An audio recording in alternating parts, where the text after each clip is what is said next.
ang pinagtataka po namin, may plano, parang walang nangyayari. Kaya nga po I'm going to that point. Kung tatanungin niyo po ako if I am satisfied, ang sasabihin ko po sa inyo, hindi po ako satisfied. Kaya ang sinasabi ho natin, the best jury or local climate action is during election. Tignan ninyo yung mga mayor ninyo kayo kung anong ginagawa nila. On your Tignan own... yung mga vice mayor ninyo kung anong ginagawa nila. Yes. By 2028, our people will be the one to tell kung satisfied sila o hindi. Can the commission, let's say, provide us information regarding this? Kasi po, pwede, tama yung sinasabi nyo. Kami ang maghuhusga sa eleksyon. Ang problema, hindi namin alam kung ano nangyayari. So, pwede po ba kaming makaasa sa inyo, sa komisyon? Bigyan nyo kami ng information.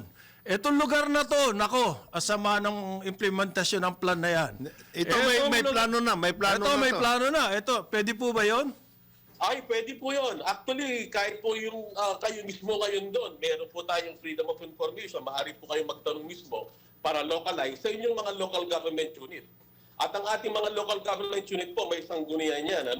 We encourage our people, especially our students, to engage proactively our local government Hindi po, unit. yung manggagaling mismo sa commission na information, sir.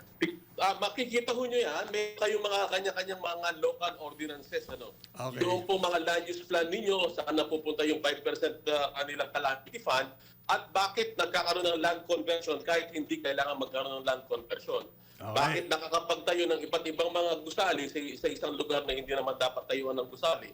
Bakit yung mga baybayin ng dagat natatayuan ng iba't ibang mga infrastruktura.